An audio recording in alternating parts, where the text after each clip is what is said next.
Kumbh Mela viral താരവുമായി ബന്ധപ്പെട്ട case അന്വേഷണത്തിന് Madhya Pradesh police വീണ്ടും കൊച്ചിയിലെത്തി. പെൺകുട്ടിക്കായി പോലീസ് എത്തുന്നത് ഇത് രണ്ടാം തവണയാണ്.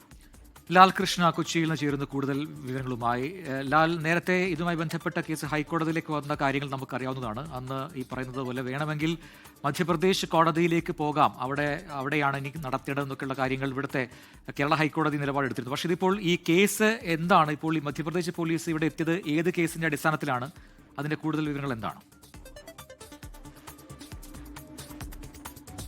കുംഭമേള വൈറൽ താരത്തിന്റെ പ്രായം സംബന്ധിച്ചുള്ള കേസ് തന്നെയാണ് ഇപ്പോഴും നിലനിൽക്കുന്നത്. ഈ കേസുമായി ബന്ധപ്പെട്ടുകൊണ്ട് കഴിഞ്ഞ സർക്കാരിന്റെ കാലത്ത് വലിയ രീതിയിലുള്ള സപ്പോർട്ട് ഈ താരത്തിന് വിവാഹം ചെയ്ത ആൾക്കും ലഭിച്ചിരുന്നു.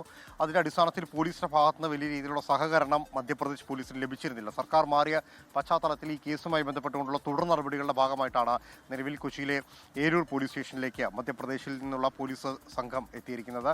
ഈ കേസുമായി ബന്ധപ്പെട്ടുകൊണ്ടും ഇവരിവിടെ താമസിക്കുന്നതുമായി ബന്ധപ്പെട്ടുകൊണ്ടുമുള്ള കൂടുതൽ വിവരങ്ങൾ കേരള പോലീസിനോട് ഇവർ ആരാഞ്ഞിട്ടുണ്ട്. അതുമായി ബന്ധപ്പെട്ടുകൊണ്ട് നിലവിൽ കേരള പോലീസിന്റെ കൈകളിലുള്ള വിവരങ്ങൾ ഇവരോട് കൈമാറുകയും ചെയ്തിട്ടുണ്ട്. പെൺകുട്ടിയെ തിരിച്ച് നാട്ടിലേക്ക് കൊണ്ടുപോവുക എന്നുള്ളത് തന്നെയാണ് പ്രധാനമായിട്ടുമുള്ളത്. പെൺകുട്ടിയെ അതുമായി ബന്ധപ്പെട്ടുകൊണ്ട് പെൺകുട്ടിയുടെ പിതാവ് കൊടുത്തിരിക്കുന്ന ഹർജിയിൽ പെൺകുട്ടിക്ക് പ്രായപൂർത്തിയായിട്ടില്ല എന്ന് പറയുന്നുണ്ട്. അതുകൊണ്ട് തന്നെ പ്രായപൂർത്തിയാകാത്ത പെൺകുട്ടിയെ നാട്ടിലെത്തിച്ച് അവരുടെ മാതാപിതാക്കളുടെ അടുത്ത് സുരക്ഷമായി എത്തിക്കുക എന്നുള്ളത് പോലീസിന്റെ ദൗത്യമാണ്.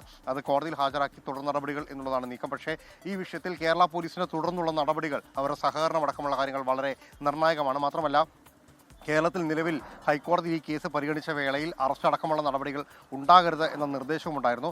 മധ്യപ്രദേശിലെ ഹൈക്കോടതിയെ സമീപിക്കാനുള്ള സാവകാശമാണ് അവർക്ക് നൽകിയിരുന്നത്. ഇതുമായി ബന്ധപ്പെട്ടുകൊണ്ട് നിലവിലുള്ള കോടതി നടപടികൾ നടക്കുന്നുണ്ട് എന്നുള്ളത് തന്നെയാണ് പെൺകുട്ടിയുടെ കൂടെയുള്ള ആളുകൾ പറയുന്നത്. അതിനിടയിൽ ബലം പ്രയോഗിച്ചു കൊണ്ടുപോകാനുള്ള ശ്രമമാണോ എന്നുള്ള ഭയവും അവരുടെ ഭാഗത്തുനിന്നുണ്ടാകുന്നുണ്ട്. പക്ഷേ കേരള പോലീസ് പറയുന്നത് തങ്ങളോട് ഇതുവരെ ഇതുമായി ബന്ധപ്പെട്ടുകൊണ്ട് മറ്റു കാര്യങ്ങളൊന്നും പറഞ്ഞിട്ടില്ല. നിലവിലുള്ള അവരുടെ സാഹചര്യം, അവരുടെ താമസം, അവരുടെ സൗകര്യങ്ങൾ തുടങ്ങിയ വിവരങ്ങൾ ആരായുക മാത്രമാണ് ചെയ്തത് എന്നുള്ളതാണ്. എന്താണെങ്കിലും പെൺകുട്ടിക്ക് വേണ്ടിയിട്ടാണ് വീണ്ടും മധ്യപ്രദേശ് പോലീസ് കേരളത്തിലേക്ക് എത്തിയത് എന്ന കാര്യം വ്യക്തമാണ്. പ്രജി, ലാൽ കൃഷ്ണയാണ് വിശദാംശങ്ങൾ നൽകിയത്.